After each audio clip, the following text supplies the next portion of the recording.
great guy. Robert Gregory is Chief Executive Officer and President of the Australian Jewish Association. Robert, thanks for joining us. Before I get into some questions, I just want to read you a couple of posts on Twitter just to get those juices, flowing. And I want your opinion on this. Peter Rogers says Albanese's recognition of Palestine is only a beginning and questions what action might follow. Another one says US Ambassador to Israel Mike Huckabee appeared on the ABC, that's American ABC, on Thursday night to express his nation's disgust at the timing of Australia's recognition of a Palestinian state. Prime Minister Anthony Albanese made the announcement that Australia would recognise Palestine, and Israel is another one from System Update. Israel is preparing for a full-scale invasion and occupation of Gaza, and it is eliminating Palestinian journalists so the world won't see the IDF's atrocities and all these things. Another one, Israel has killed 270 plus journalists. No, that is wrong, it's about 220. And media workers in Gaza in just 677 days. Now, these are posts, this is not what I'm saying, from Sarah, the deadliest massacre of journalists ever recorded, and it is. And the UN has come out with that to say that. And I don't think our next guest will disagree with that. If this were Ukraine, it would dominate headlines across mainstream media, but because it's Palestine, not a single peep. That's another post. And our final post here is if you wouldn't mind, Robert, folks are asking, what does Netanyahu's occupation plan mean, since Israel already occupies Gaza? And this is, again, what this person on this post is saying. It means implementing the notorious general's plan to Gaza City, which just goes on. So you get the drift. There's a lot of opposition to the idea of an occupation of Gaza, and there's also associated comments on some of the killings that have been reported, in particular with the journalists. Okay, that's enough probably to want Robert to join Jen and stabbing me later on. Robert Gregory, thank you very much for joining us. Tell us what your thoughts are on those posts. And there is a very strong swell at the moment in regards to what is happening in Gaza. Now, I'm not going to put words in your mouth. I'm not going to say you're wrong, I'm right, whatever, anything like that. I just need to know your views, and we do respect them too, by the way. Thank you. Thank you for having me on, Mike. Quite a bit to unpack there. So let's start with there was an interesting comment. One of the comments you read out said there hasn't been a peep about this, and if it was Ukraine, it would be headlines. I mean, I work in this industry, it's my community, so I'm used to it, but I think Australians are getting sick of it. Like, I think this topic has been dominating news. Politicians are talking about it every day, the Prime Minister. I saw someone make a comment that Anthony Albanese is recognizing a State of Palestine, but he should maybe recognize some of the Australians that are doing it tough and spend a little less time on the Middle East and more time on Australians. There was some comments about the journalists. Some of the statements are just wrong. I mean, this isn't the largest killing of journalists, in war. A war like World War II, World War I, you've got tens of millions of deaths. So obviously, the numbers are just larger. And when it comes to individual journalists, this week there was a very prominent case where a journalist for Al Jazeera was killed. And Israel's had said, ahead of his killing, Israel had said this is a terror operative, and they presented evidence to that fact. And so I think, just because someone holds a camera and may also be reporting, but if they're a member of a terrorist organization, which is quite possible, particularly in that area, it doesn't give them some sort of immunity that they won't be targeted. I mean, I don't think Israel's trying to silence what's going on. I mean, obviously, today everyone has a mobile phone, everyone has internet. It's not just a few people that can report. It's not something you can silence, and I don't think Israel was intending to. But with the recognition of Palestine that's happened, that's been the big issue.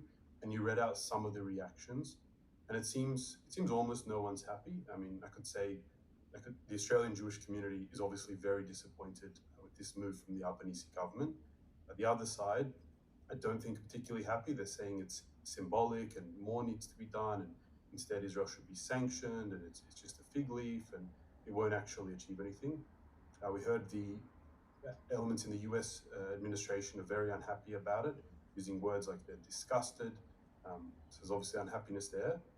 Hamas was happy. We did see Hamas praising Australia, praising Anthony Albanese, so at least someone was happy. But I think it's mostly a symbolic move. It's not going to change anything on the ground. Not that anything, as far away as Australia is, would ever change anything on the ground. But I mean, recognition of Palestine is not new. It's been an idea around since the 70s, the 80s. They declared independence in 1988. USSR recognized it then. Many countries in Africa, in South America. It doesn't change anything. To have a state, there's certain conditions that must be met, which none of them are. For starters, it's a territory split completely into, governed by two different governments, one who's a terrorist organization. Where would the borders be? Where would the capital be? What they claim as their capital is currently the capital of another country. Just none of the conditions for a state are met. So it's good to declare it. The reaction from Israel has been quite strong to some of these nations declaring recognition of Palestine.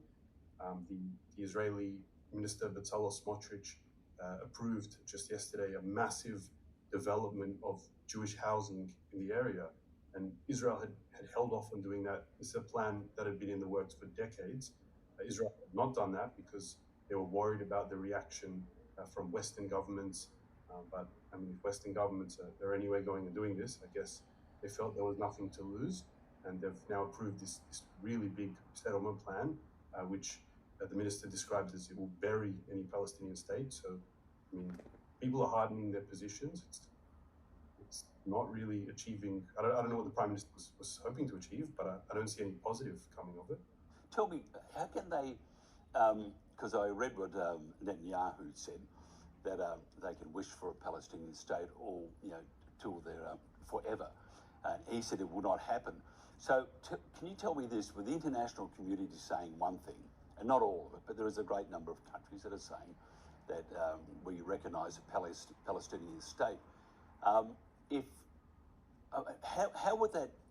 Just move yourself to the middle of the confrontation, so to speak, at the moment, or philosophies. If it was to happen, how would it happen? And is that question then a leading question? In reality, it's not going to happen. And then if it's not going to happen, what are all these countries on about? Is it just gesture politics? Well, I can't see it happening. I mean, the territory where they would like to make a state of Palestine is controlled by Israel. It has a lot of Israelis living in it. Israel doesn't have any plans to leave. So, I mean, these countries making this declaration, unless they plan on doing something about it militarily or by some other means, I mean, it's nice for them to declare it, but the place they want to put it is not agreeing with it. So I can't see it ever happening. And it's in Israel, there were people before October 7. I don't know that there are a majority, but there were people who did support the creation of a state of Palestine. It's now like very, very marginal. It's 80, 90% are against it. So I just don't see it happening. The US is not behind it. At least the current administration is not behind it. So there's nothing really that can be done. I mean, it would need, to take things further, would need a vote in the UN Security Council, which the United States can veto. So but why then, are these countries but why are then we have all these countries are saying that we are going to recognise or have recognised a Palestinian state? I mean, are they? Is it just like, well, this is a figment of my imagination, I'm going to pretend? I mean, surely they have to have some idea, some plan, some foresight. I don't think so. I mean, each country has their own reasons. I think some of the European countries have very large Muslim populations that are growing and that care very deeply about this. So it's a way of their voter base. In France, in Britain, I think to some extent Australia as well. It's a way. in Australia, it happened after this big protest on the Harbour Bridge. So I think the government saw this is popular. Let's jump on board. No, actually, it happened after the government said. Sorry, I don't mean to be rude here, but the government said that they're going to. Albanese said he's going to recognise a Palestinian state, and then they had the protest. But it was around that time. But it was actually after the announcement from Albanese. Yeah, my understanding was that it was in the opposite order, that the Albanese actually said no, he wasn't rushing to follow some of the European countries, and that within the last few days he'd changed his mind. But I'm sure people can look at the exact order, but it's not so important. But I mean, why are they doing it? The Prime Minister is always, in his younger university days, he was a pro-Palestinian activist. He used to attend the protests, so it is obviously something he cares about. He wasn't able to do it his first term, but I don't see it being a reality. I mean, I just came back from Israel, and there was an experiment in Palestinian self-governance, which was Gaza. Israel completely withdrew every Jew they took out. They even dug up the Jewish cemeteries. There was no one there. The local population elected a terrorist organization. They proceeded to spend the next few years firing rockets into Israel, digging tunnels into Israel, and constantly drawing the Israeli army back in until we saw what happened on October 7th. So no, Israelis aren't going to do that again. And the other territory they want is now, like, it's in the heartland of Israel. It overlooks the airport. They're just not going to risk it. Yeah, it doesn't make any sense. If you have governments around the world saying they are going to, or have recognised, or are going to, in Australia's case, recognise a Palestinian state, surely they have to have some foresight, because either they're, as we would say, I'll be kind here, they're spitting against the wind, so to speak, and they're just, going with the flow of the moment, which I don't believe they are. Or secondly, they have some foresight. Are they going to enforce something? I mean, because Netanyahu said no, it's not going to happen. Yet these countries, and there's about 40 of them, I think, that are saying yes, it is going to happen. So, I mean, you've got to have some sort of balance here, because if they are pushing the fact that they are going to recognise a Palestinian state, I think it's in September or something, that they have to have some foresight that there is going to be a state. So is that then, you think, would that be mandated or pushed through the UN? I mean, because otherwise, what happens after? If it doesn't happen, it doesn't look good for all the leaders of these countries.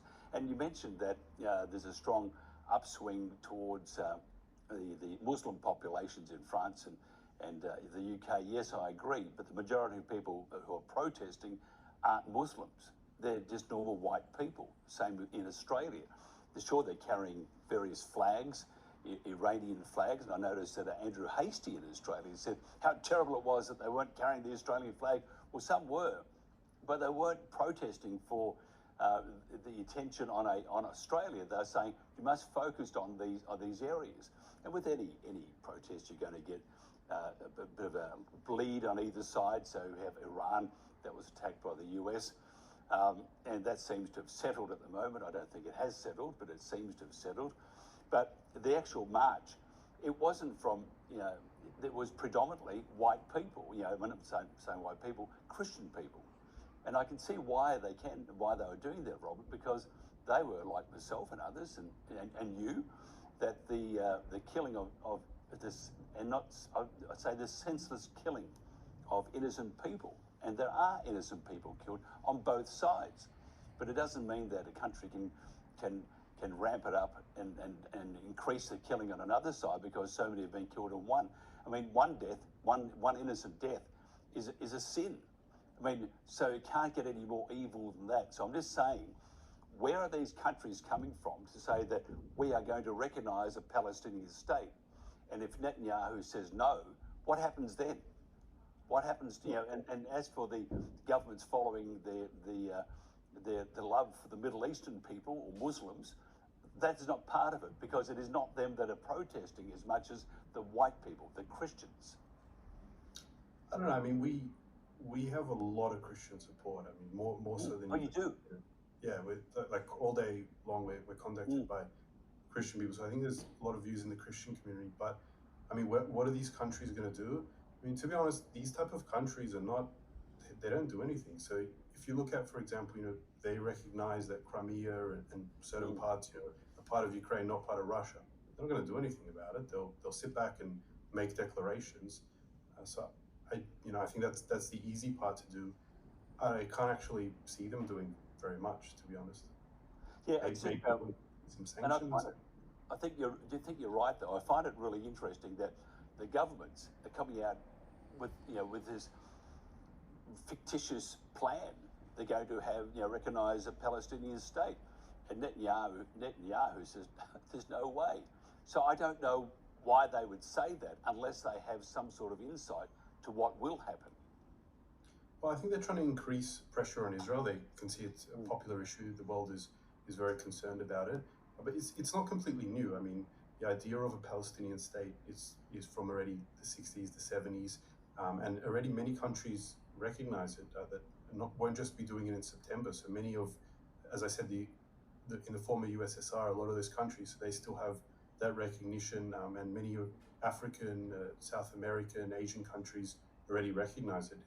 Doesn't really mean anything on the ground. To do concrete things in the UN, you need to go through the Security Council, which is not going to happen. And to do concrete things on the ground, Israel controls the land, and there's a large Jewish population living there that obviously they wouldn't be able to live in any Palestinian state. They would be killed. So I can't see it happening. I think it's easy to make declarations, but we can watch and see what happens in September. I think one impact that it has had is, I think they were relatively close to coming to a ceasefire deal between Hamas and Israel, releasing hostages. Hamas has obviously seen that it's not a good idea. They can keep the war going because the pressure is only increasing on Israel. So those talks fell apart pretty shortly after some of the European announcements. And now I think we're quite far away from any potential deal because they can see the longer the war goes on, the pressure will increase on Israel. So that suits Hamas fine. They don't mind the suffering of the Gazan people. And so I think we're in quite a dangerous position for Gaza. Yeah, but unfortunately, and you probably would agree that the tide has swung a bit in regards to opinion and philosophies and thoughts, and that the people don't want just simply innocent people killed. And at the moment, if you look at some of the pics and video that's coming back from the areas that have been pummeled, there's not much left standing at all, which makes it interesting to think that Macron says that they're all welcome. 2.1 million people are welcome to come over to France and settle there. That's a great way of killing what little culture they have left. That would knock it on the head in no time, because you don't want to move cultures over to create a new culture or an old culture in someone else's country. It's their house, not and it's the house of the French and not those of the immigrants that are coming in. And I think you would agree there. Marco Rubio said that the initiative with the Palestinian state to recognise that state is meaningless. And again, we go back to our conversation. If it is meaningless, what is the point of doing this? I've got no idea why they would do this unless they have some insight. Are they going to place enough pressure on the UN? But can you tell me this? If they did place enough pressure on the UN, what happens then? If the UN says, we've got to create a Palestinian state, listening and watching what Netanyahu is saying and the continued pummeling of the area or bombing and clearing of the area, that's not going to happen. They're going to keep going after and after and after the Hamas, inverted commas, and anybody else that gets in the road are going to become history. And so therefore, if that's the case, even if the UN says you're going to do it, where do we go from there? Because you're going to come to this great conflict that Israel is going to say, no, we're not going to do that.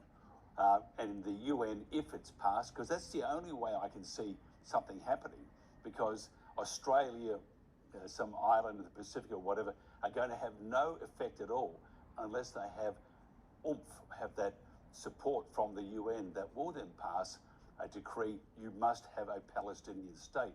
I don't know where that would go from there.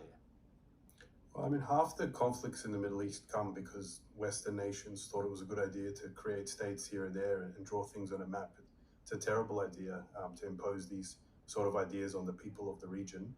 It is a very violent region. Obviously, every country next to Israel, 600,000 people died in the Syrian civil war. Iraq is a complete mess. Lebanon's had a terrible civil war.